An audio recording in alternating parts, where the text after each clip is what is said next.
So let us declare Luke 4:18 to 19. 1, 2, 3, go. The Spirit me to preach the gospel to the poor. He has sent me to heal the brokenhearted, to preach deliverance to the captives and recovering of sight to the blind, to set at liberty them that are bruised, and to proclaim the acceptable year of the Lord. Our God is Jesus. He is the anointed one. Are you believing that? Amen.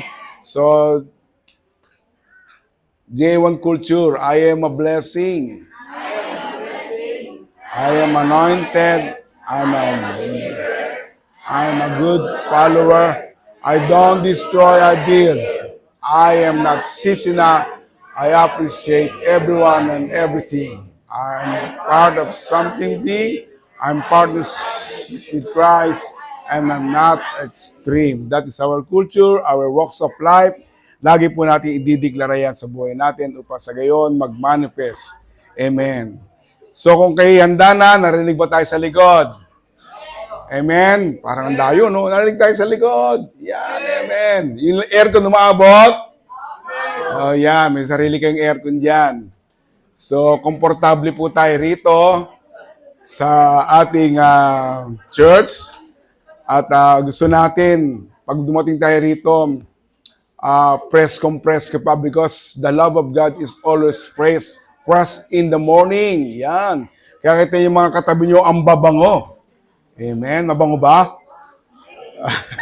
Mababango, magaganda, maayos ang itsura dahil you are blessed. Pinagpapala po kayo ng Diyos. Sino pinagpapala ng Lord dito?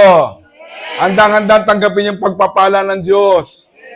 Amen. Lagi lang po natin bibigyan sa Proverbs chapter 18 verse 21, sabi ron, life and death is in the power of your tongue. Ang buhay at kamatayan nasa inyo. Kaya kung anong bibigkasin nyo sa buhay nyo, pag puro blessing, yan, tatanggapin nyo yun.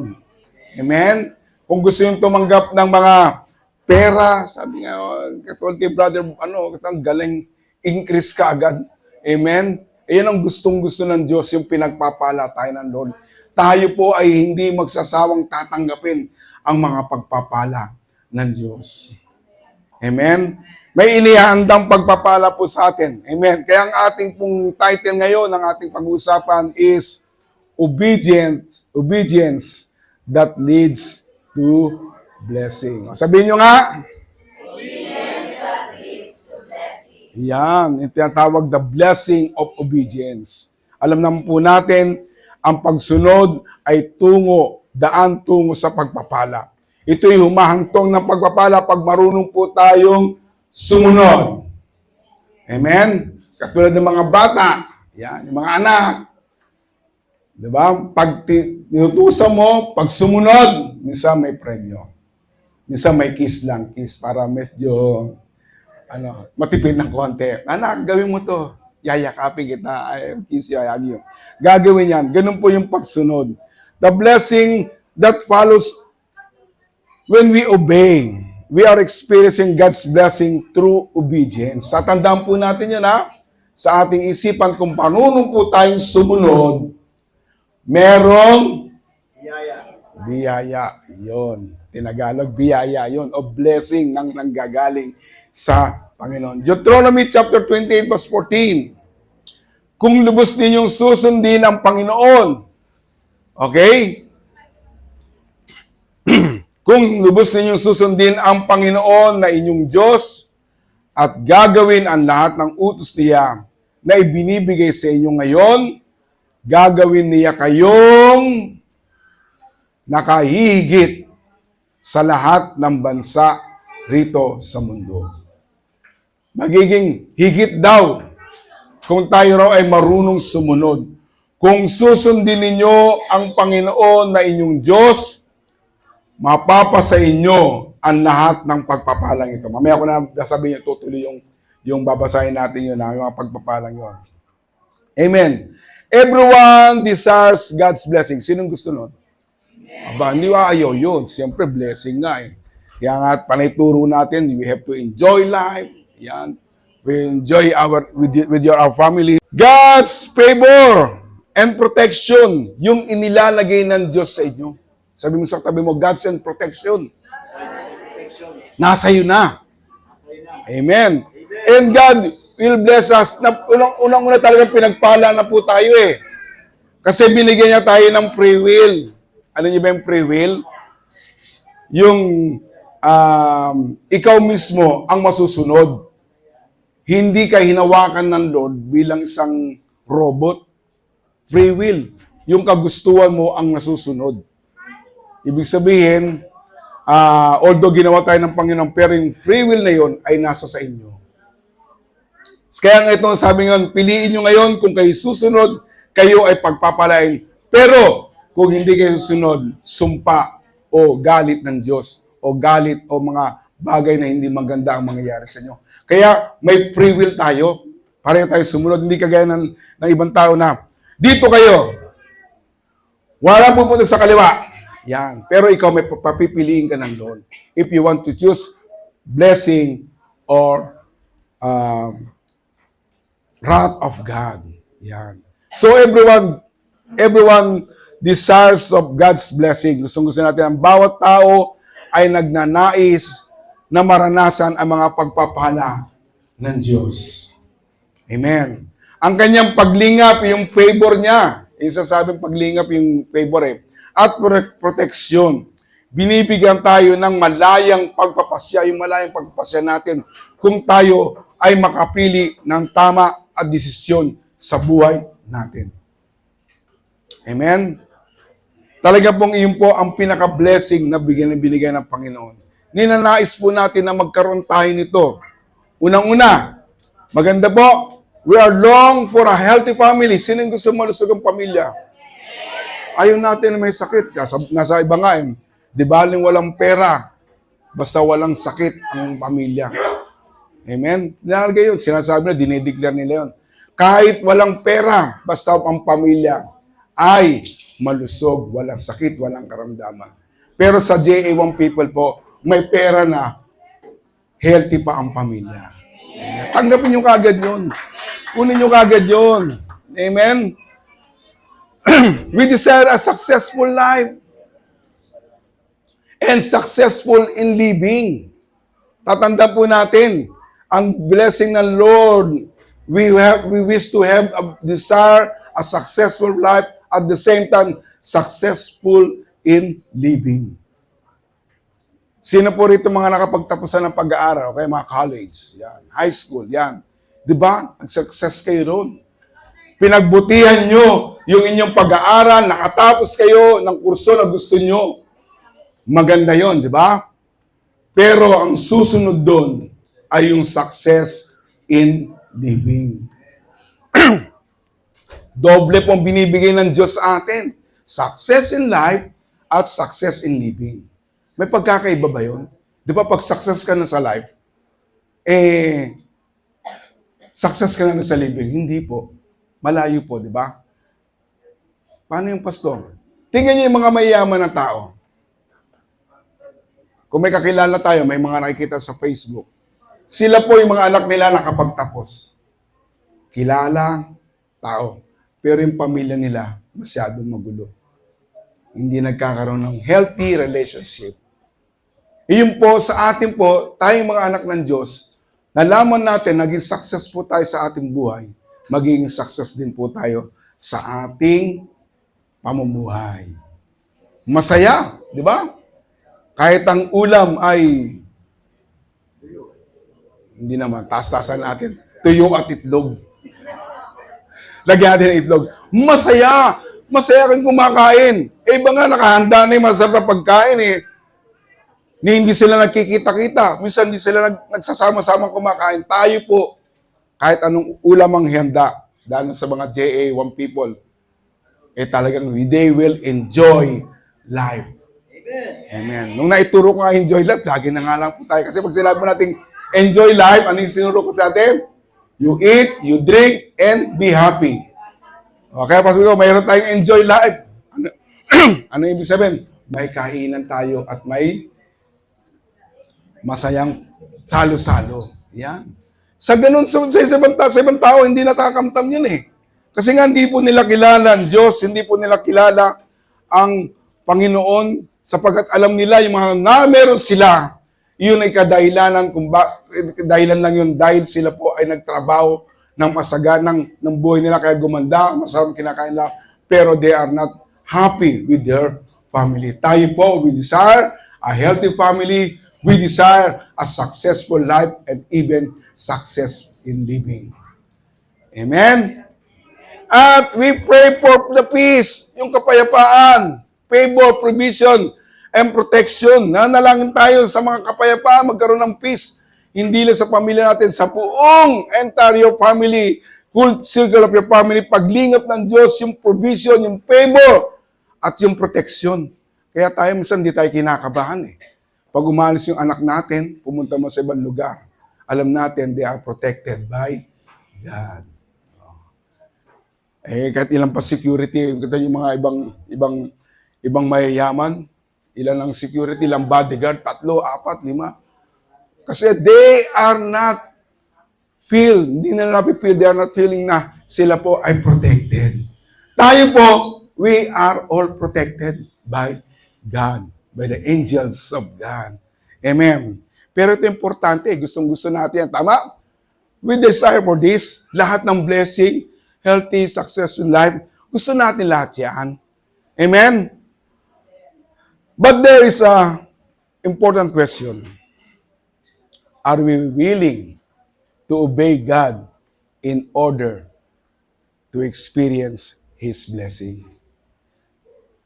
Tanong naman, nagagawa ba natin sumunod sa Diyos? O sumusunod ba tayo sa Diyos para maranasan natin yung experience? Kasi tayo lang yung angkin ng angkin eh. Pero pag sinabi ng Lord, kailangan ikaw ay lumapit, magsisi, ikaw ay sumunod, maglingkod sa Kanya, bigla kang tatalikod, Lord. Tsaka na yan. Yan. Blessing lang. Hindi ganun. Amen? Hindi ganun. Pag nakatapos ka ng pag-aaral, di ba? Kailangan mo gusto mong trabaho, hahakbangan mo. Amen? Kaya sabi ron ang tanong, gusto mo bang tumanggap ng pagpapala ng Diyos? At handa ka bang sumunod upang maranasan at matanggap mo yung pagpapala ng Diyos? Anong sagot natin? Amen. Amen. Parang amen ba? Amen! Dapat amen. This is the very important that we have to be committed to obeying God's in order to receive the blessing. Susundin natin yung pinagagawa ng Diyos. We have to willing to submit our lives to God. Amen? Ayun po ang gusto ng Diyos upang maranasan po ninyo ang pagpapala ng Diyos. Kaya sabi mo sa katabi mo, sumunod ka na. Ayan. Ano sagot?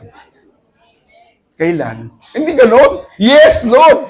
Susunod ka agad para sa Panginoon. Meron po tayong pananampalataya na sumusunod in order to receive the blessing of God. Lagi pong mayroong piniproport na blessing kung patuloy po tayong sumusunod sa Diyos. Amen.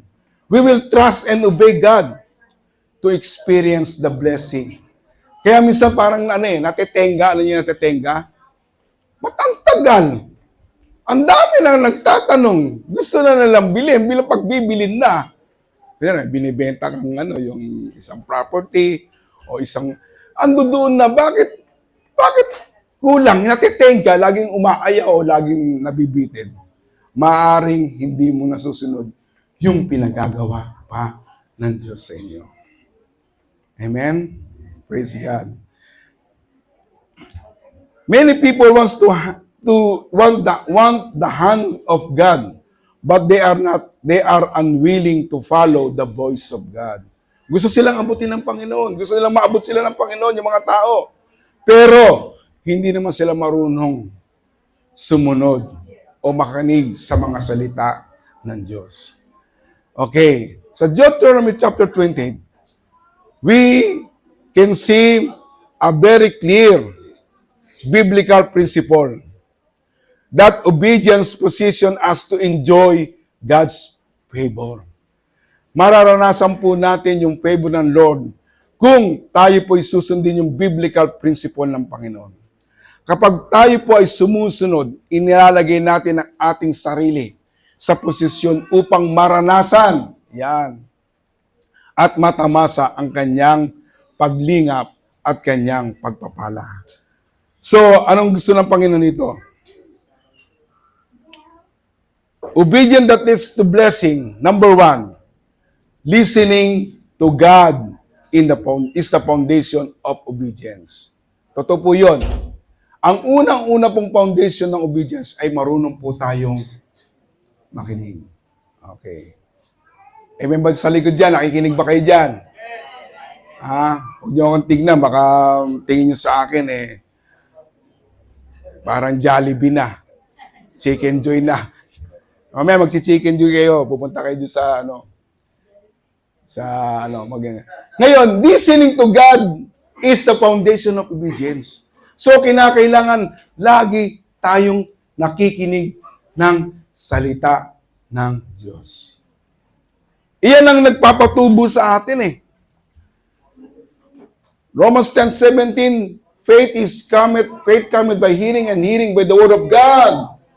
So, habang napapakinggan po natin ang salita ng Panginoon, tayo nagkakaroon ng pananampalataya, pagtitiwala sa Kanya.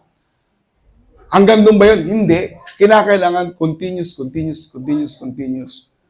Upang tayo po ay madiligan ng Kanyang mga salita sa pamamagitan ng mga narinig, nababasa, nagsishare sa atin, personally sa ating buhay, nagme-meditate tayo ng Word of God. Tayo po ay lalago. Amen? Sabi mo sa katabi mo, lumago ka na. Sabay-sabay tayong lalago. So we have to pay attention. Ang ibig sabihin ng listen, pay attention, thoughtful attention. Obedience grows out of listening to God. Makikinig kayo sa Diyos. May sinabi nga doon sa Luke, sinabi sa Luke, ano sabi ron? Nagsalita pa si Jesus, nang biglang sumigaw ang isang babae sa gitna ng karamihan. Mapalad ang nagsilang at nagpasuso sa inyo, sabi kay Jesus. Pero sumagot si Jesus, blessed are those who hear the word of God and observe you. Kaya mapalad kayo. Yung salita ng Diyos ay napapakinggan nyo. Sa ibang bansa, pinagbabawal na yun. Sino nakapunta sa ibang lugar na pinagbabawal ng word of God? Meron pang ibang, I think, somewhere in Europe, hindi ka pwede mag-share ng word of God. Hindi mo pwede i-share yung faith mo. Kung ano mang meron ka pananampalataya, hindi mo pwede share yun. Bahala siya, sarili niya. Pero dito po, sa atin, maluwag at malaya po tayong nakapakikinig ng salita ng Diyos. Kaya every Sunday, excited ba kayo? Amen? Handa tayo kasing makinig ng kanyang mga salita. Amen? Sabi ron ni Jesus, higit na mapalad ang mga nakikinig. Amen po ba dyan? Dinig na dinig ba?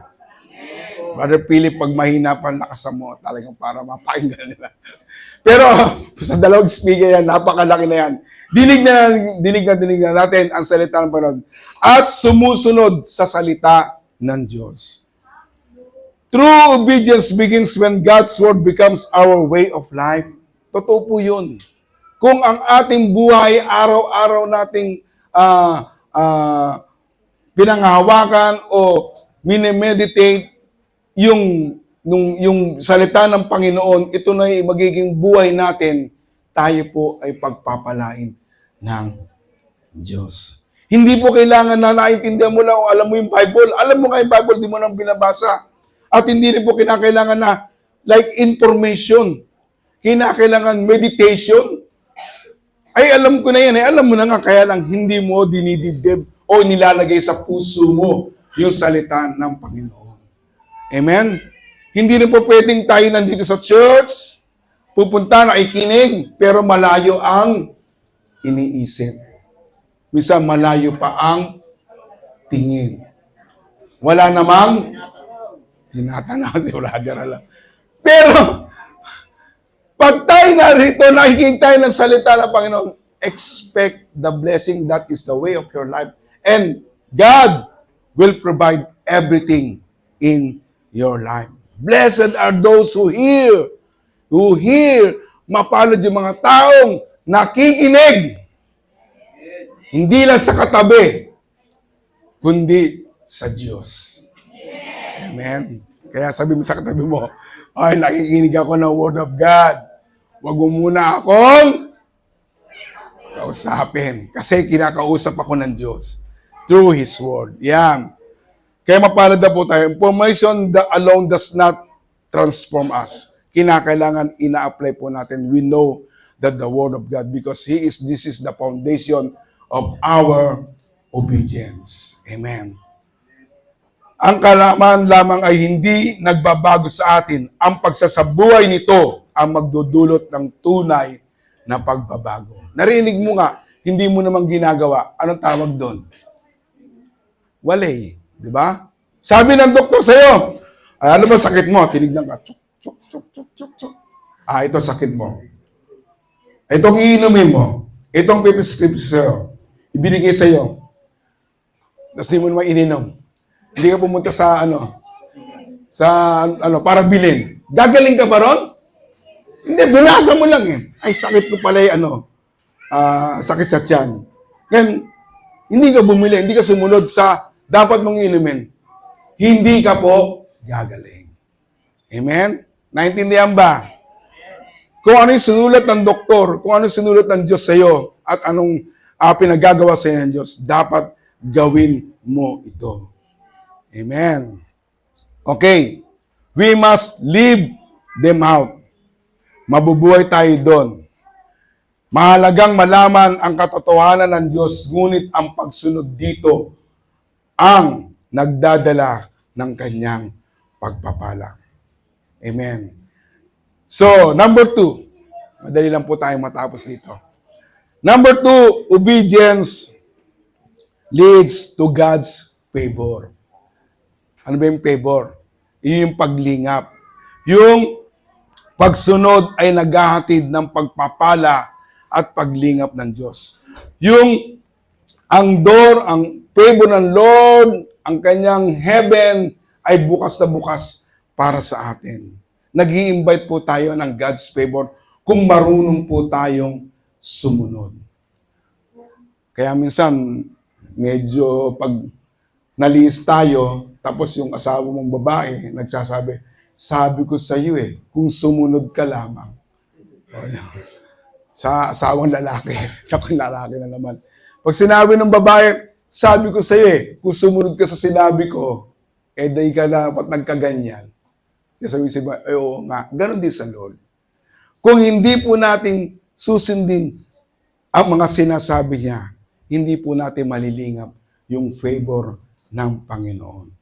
28 verse 2, sabi rito, kung susundin ninyo ang Panginoong Diyos, mapapasa inyo ang lahat ng pagpapalang ito. Ano raw yun? Kung susundin. Napagkakaroon ka ng pagpapala, ito'y magandang larawan.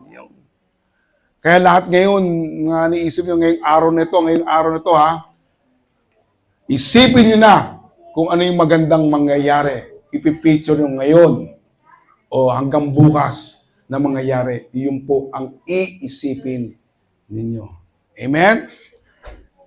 Ito po yung maganda rito Ang mga pagpapala ng Diyos ang humahabol sa inyo. Sino niniwala ron?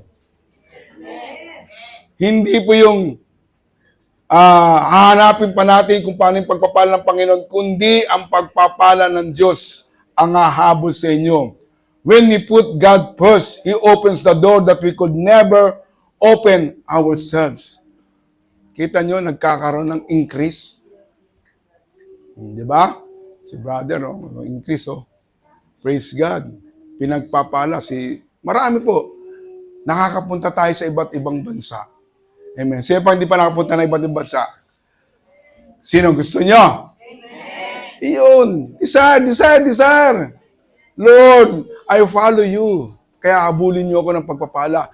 Hindi natin kailangan habulin ang mga pagpapala ng Diyos. Bagkus ang mga pagpapala ng Diyos ang humahabol sa inyo. Amen? Gusto niyo ba yung ganon? Basta uunahin natin ang ating Panginoon, hindi nangangahulugan na ang bawat pananampalataya ay magiging mayaman. Pero sa totoo, tayo pinapasagana ng Panginoon at hindi na haharap sa mga pagsubok ng buhay. Although pinagpapala po tayo ng Diyos, dadaan din po tayo sa mga pagsubok. Amen. Naunawaan ba yun? Marami pong istorya o nangyari sa Bible, maging mga matatapat na lingkod ng Diyos, sila po ay dumanas ng mga pagdurusa, pag-uusig, maraming uri ng pagsubok, ngunit nanatili silang tapat sa Panginoon. Susunod lang ba tayo pag medyo maganda ang buhay natin? Susunod lang ba po tayo pag masagana ang buhay natin? Pero paano ba pag may dumating na pagsubok? Bigla kang nawalan ng trabaho. Ayan. Bigla kang pamilya mo'y nakaramdam ng isang sakit. Nanghihina yung faith mo. Hihinto na ba yung pagsunod sa Lord? Wag po. Yan po yung naranasan din po ng mga taong lingkod ng Diyos. At kaya kailangan maranasan po rin nyo upang malaman nyo ang Diyos, malaman ng ating Panginoong Yesus kung gaano tayo katapat at paano tayo sumusunod sa Kanya. Amen?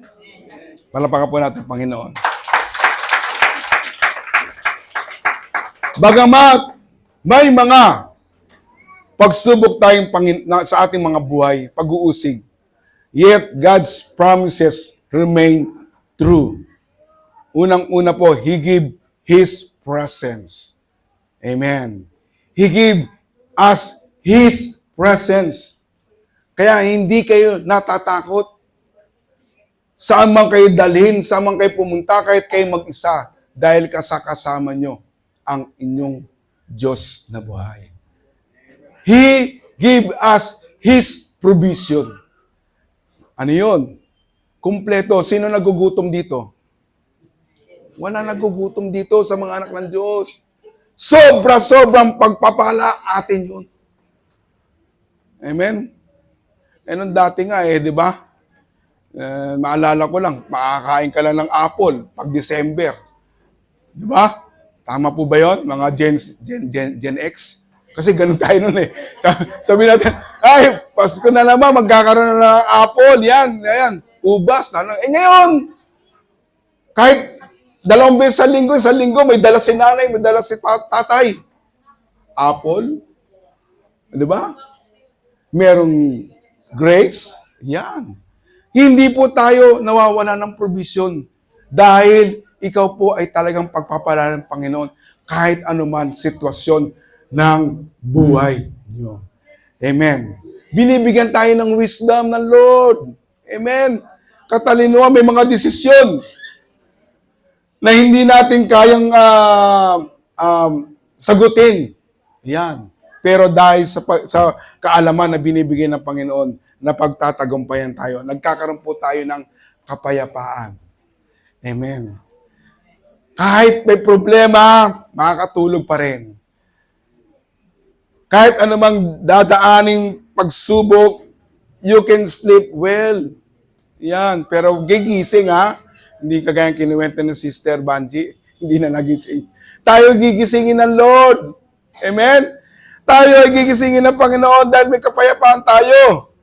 When we care sabi sa 1 Peter chapter 5 verse 7, cast all your cares upon Him, for He will care at you. Kaya pag ibinigay mo na sa Lord yung mga alalahanin mo, wag mo na pong kukunin sa Lord yun. Siya na po ang bahalang gagalaw na yun. Amen?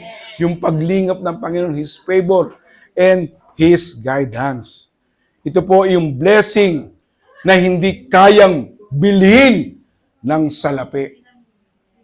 'Di ba yung sino yung may invento ng ng Apple, yung Apple phone na hindi yung Apple na masanas. Apple phone, iPhone. Steve Jobs, di ba? Yaman na tao yun.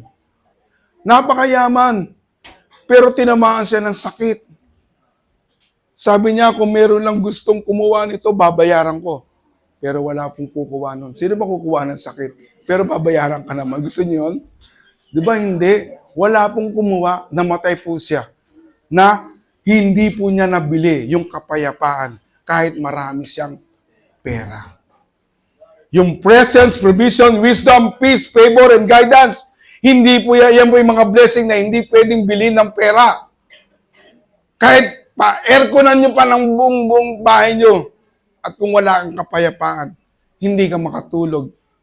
Yan. Sayang lang yung aircon. Amen? So parang tayo po'y dumadanas din po yan ng mga pagsubok.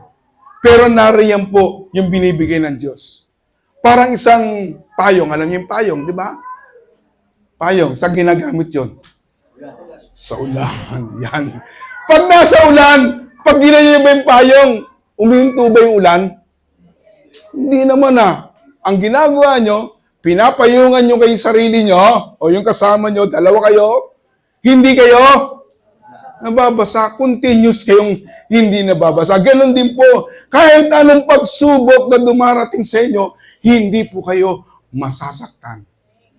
Because you are in the presence, you have the provision, you have the wisdom, we have the peace and favor and guidance ng Diyos. Tuloy-tuloy lang paglalakad natin. Hindi tayo mababasa. We are covered and protected by God. Amen? Palapag po natin sa Lord. So, ang the safest place po sa buhay natin, yung ang Diyos ang maging sentro ng ating buhay. Ang pinakaligtas na lugar sa buhay ay ang pagiging nasa kalooban ng Diyos.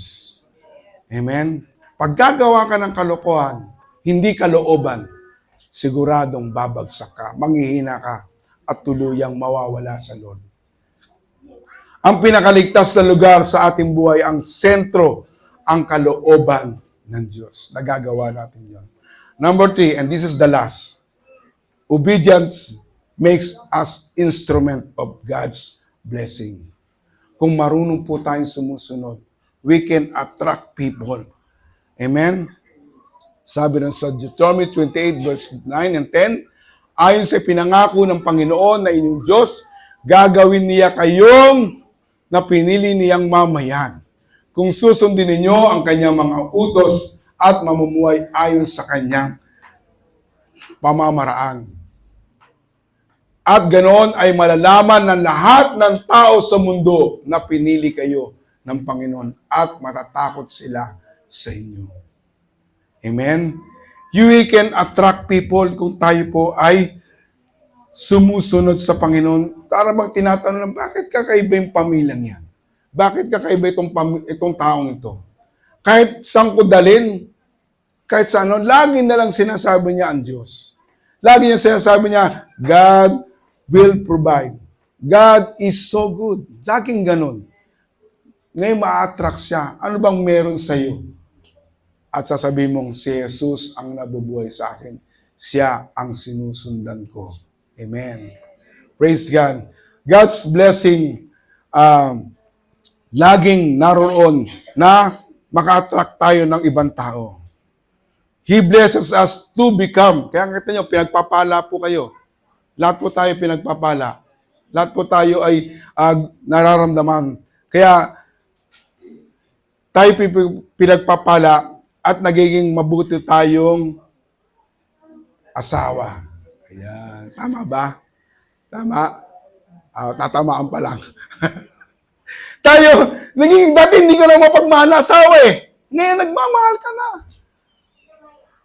At lagi mong minamahal na si Mister, pinaglulutuan mo na. Ayan. Masarap. Ba, amen. Sino yun? Minsan nagiging, He blesses us. So nakaka-attract tayo ng tao. He blesses us. We become a godly parent. Oh. Di ba? Ano ba, tinuturo niyo na yung sabi ng Lord sa salita niya, di ba? Kayong mga anak, sumunod kayo sa mga magulang niyo. Ganon ang ginagawa natin.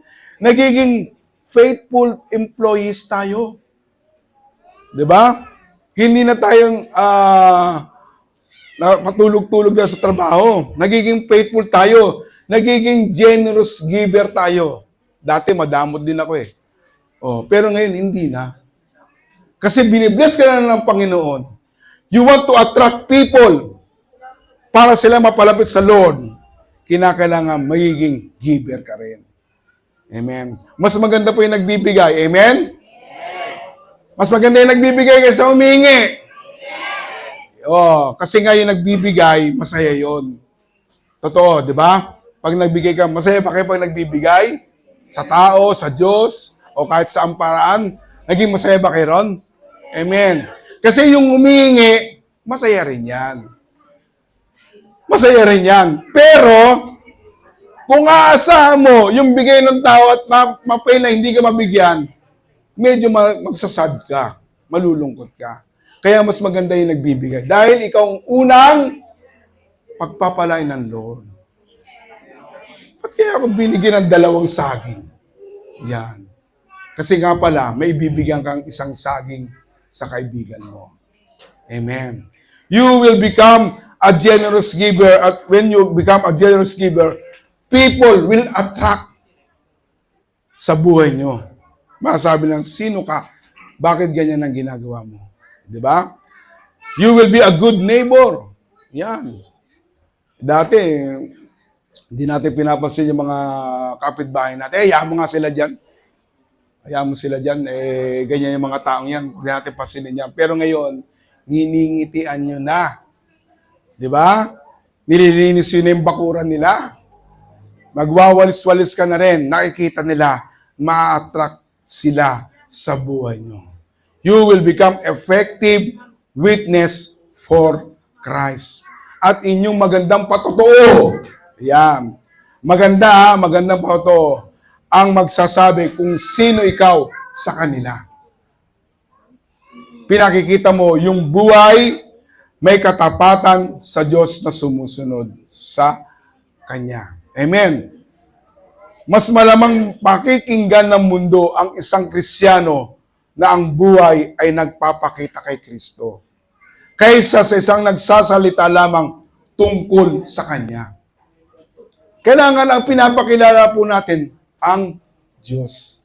Pinapakilala po natin si Jesus, hindi sarili natin. Huwag natin itaas, sabi nga sa Proverbs, huwag mo nang buhatin ang sarili mong silya. Hayaan mong ang sila mismo ang makakita ng iyong magandang asal. Isipin, you will attract people. Mas pakinggan ng tao ang Kristiyanong sinasabuhay si Kristo kaysa Kristiyanong nagsasalita lamang tungkol sa Kanya. Hindi purong ako yung ganito ako. Hindi, kailangan i-share mo si Jesus. Amen. Parang isang lamp. Alam niyo yung lamp, di ba? Yung isang lampara. O kaya kandila na lang, di ba? Pag sinindihan mo yan, hindi lang para sa kanya yun. Di ba? Para sa lahat yun. Parang ito, kahit saraduan natin to. Di ba? Saraduan natin, madilim na madilim. Pag meron lang isang butas lang dito, na liwanag galing sa labas, makikita natin. Parang gano'n ang isang Kristiyano. Kinakailangan ma-attract po natin yung buhay natin sa ibang tao na tayo talaga'y sumusunod sa Panginoon. Obedience is one of the greatest form of evangelism. Amen? Paano mo sila mapapasunod kung ikaw mismo hindi ka sumusunod? Pero may mga bagay naman na nafe-fail tayo. Kung nagkasala tayo, nagkamali tayo, forget it. Kalimutan nyo kayo, ihingin nyo ng tawad yun.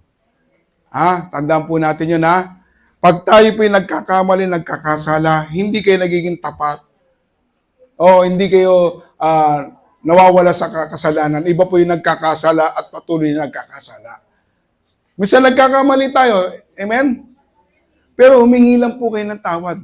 Pero kung ikaw ay alam mo ng mali at patuloy ka pa rin gumagawa sa kasalanan yun, ayun po ay hindi na maganda. Mapapalayo lang po kayo sa Diyos. At ang isang tao na malayo sa Diyos, tandaan po natin, ang protection, ang guidance ng Lord ay nawawala. Kasi free will mo na yan. Pinili mo na yan eh. Di ba? Pinili mo na maging masama ka o maging hindi mabuting tao, kasamaan. Pinili mo na yan. Ano pang gagawin ng Lord? Pilit ka man yung kunin, pero may free will ka nga, ayaw mong pumalik sa Panginoon, wala pong magagawa ang Diyos doon. Kaya, kinakailangan tayo po ay marunong sumunod, makinig ng kanyang mga salita. Amen. So that is our greatest form of evangelism. Ang pagsunod sa Diyos ay isa sa pinakamalakas na patotoo sa paghayag ng kanyang ebanghelyo. Amen. Conclusion na po tayo. Actually, obedience is not always easy. Tama? Tama. Minsan, naman talaga, yung pagsunod medyo talagang hindi naman madali yan eh. Amen? Kasi kailangan yung comfort mo, mawala yun. Minsan, ang pagsunod sa Diyos ay nangangailangan ng sakripisyo. Paano ka makapagbigay? Kung meron kang ibibigay nga, pero hindi mo naman ginagawa. Minsan, sayang. Yon. Pero, kinakailangan po nating tanggalin yung mga bagay na yan. Sometimes it causes us popularity dahil sikat ka, dahil kilala ka na, ikay may pinag-aralan. Ba't ba ako pupunta dyan sa mga mahirap na tao na yan? Bakit ba ako pupunta dyan sa mga mag-evangelist sa mga mahirap na tao? Kilala akong tao, ganito ako sikat. Hindi po. Marami pong tao na mayayaman, mas mayaman po sa mga kilala nating mayaman. They share the Word of God. Amen? Kaya alisin natin yung mga ganong kaisipan na tayo ayaw yung mahirapan, ayaw yung bumaba ang iyong integridad. Hindi po yun. Ang pagsunod po sa Diyos ay isang halagang pagsunod sa Kanya. Ito ang pinakamahalagang bagay. Ang iyong pagsunod sa ngayon ay maaring maging inspirasyon o patotoo sa iba sa darating na araw. So ano pong pinagagawa ng Panginoon sa atin sa pagsunod upang makamtam po natin yung pagpapala ng Panginoon? Sa anong bahagi ng buhay ka tinatawag ng Diyos na sumunod sa Kanya? Okay? Sa Kanya ngayon. Ito ba yung meron ka bang dapat kailangang patawarin? Yan. Lord, susunod ako sa iyo, pero yung taong yun, hindi ko talaga patatawarin yun.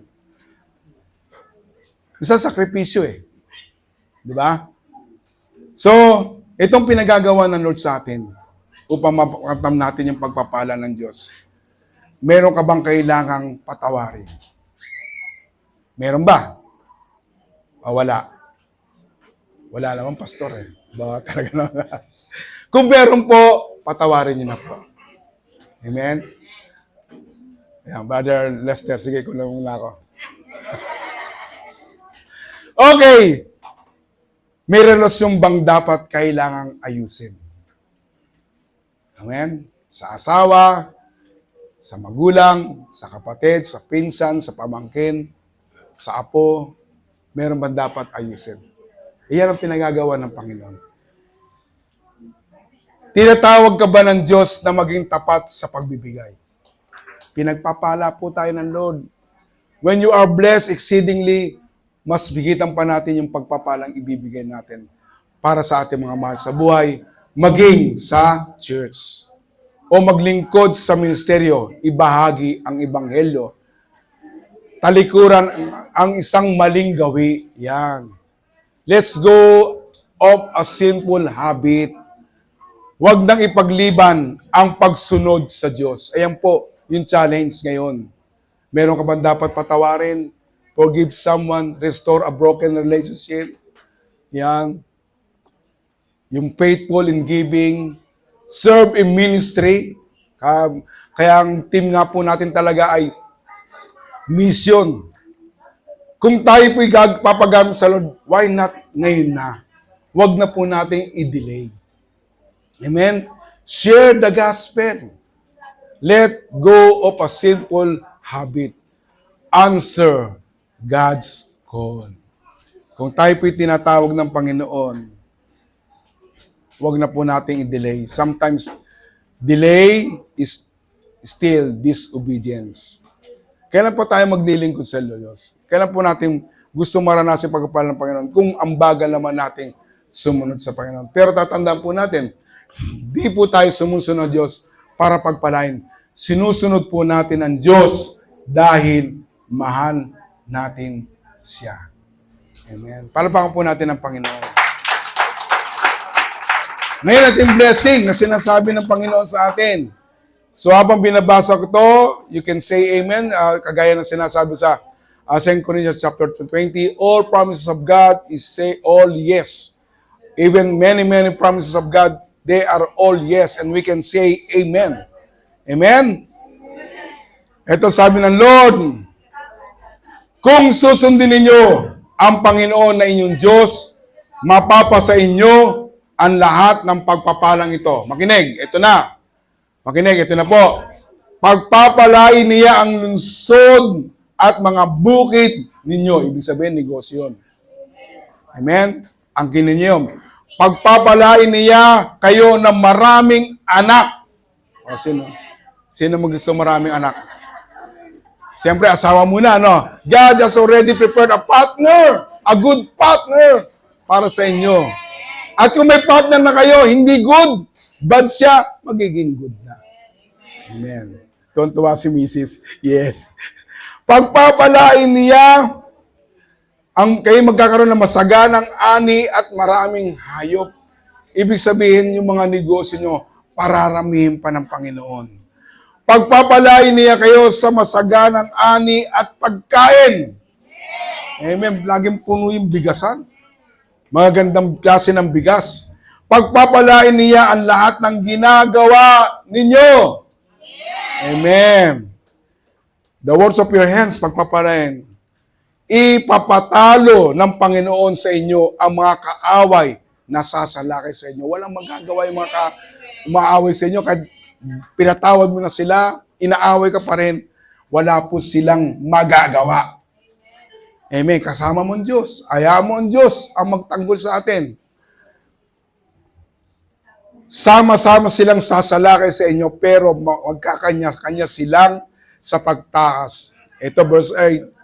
Pagpapalain ng Panginoon na inyong Diyos ang lahat ng ginagawa ninyo at pupuniin niya ng ani ang bodega ninyo. Pagpapalain niya kayo sa lupaing ibibigay niya sa inyo. Saan po tayo dadalhin ng Lord? Tayo po ay pagpapalain ng Diyos. If you want blessing, ano yun?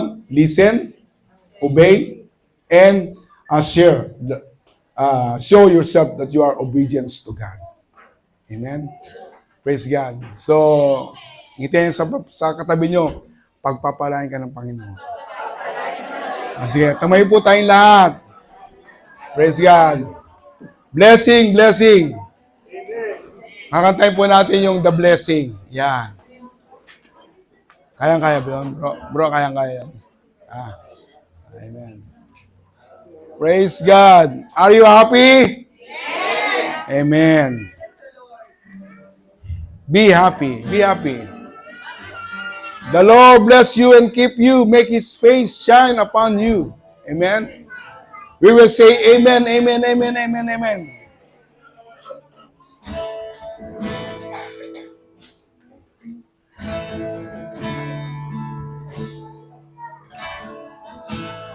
Lord bless you and keep you. Make His face shine upon you. Gracious to you. Lord, turn His face towards you and give you praise. One more time, one more time. The Lord bless you.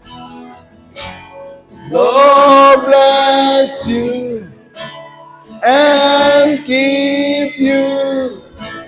Make His face shine upon you. gracious to you. Lord, turn His face towards you and give you praise. Amen. Amen. Amen. Oh, worship the Lord. Very powerful word of God. Amen. Amen. Oh, we agree that God will bless us. Able be upon you and 1,000 generations, and your family, and your children,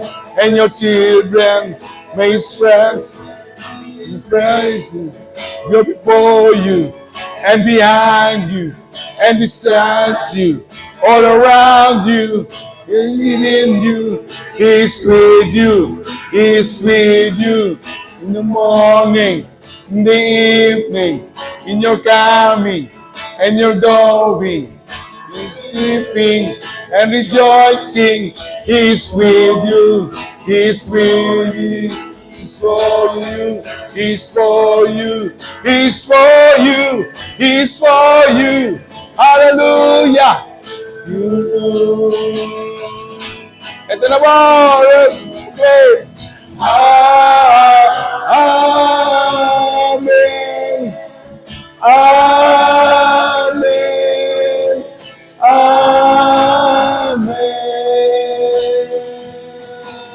Amen. Amen.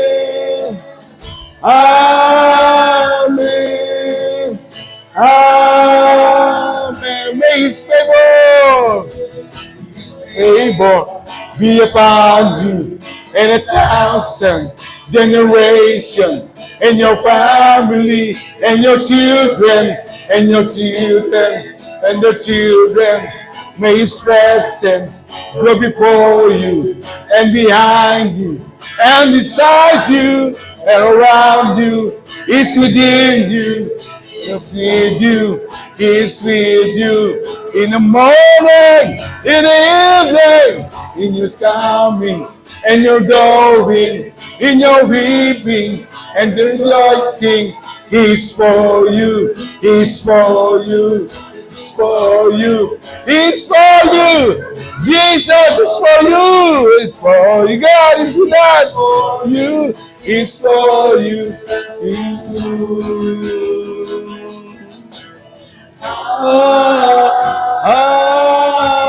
Amen. Amen.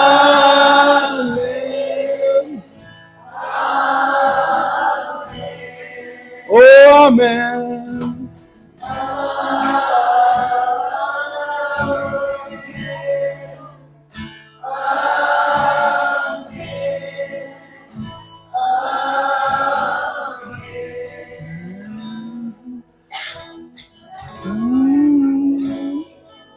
Lord, our God who made heaven and the earth, we will follow what your word says. We will listen and obey all your words. At narito po, Panginoon, yung mga anak. We declare that your word is truth and freedom sa bawat isa. Jesus, lahat ng pagpapala na ninanais ng iyong mga anak sa araw nito, sa negosyo, sa pera, sa kanilang mga anak, at lahat ng kanilang hiniling ng pagkain sa araw-araw, trabaho, pag-aaral, Lord, ay pagkaloob mo. In Jesus' name. We will bless exceedingly because we will follow and we will love you. Salamat, Panginoon, at ang pag-awit namin kanina, Lord, 1,000 generation, and our family, and our children, their children, and their children, we will bless in Jesus' name. Walang magagawa ang kaaway, walang sakit, Walang karamdaman. Walang pagsubok ang magpapabagsak sa bawat isa. Because your presence, your peace, your wisdom, and your favor is always with us. Pagalingin mo, Panginoon, na lahat ng iyong mga anak, mga mahal nila sa buhay, ay makaranas ng himala ng kagalingan. Salamat, Panginoon, tinatanggap namin ang lahat na ito. In Jesus' name. Amen. Amen.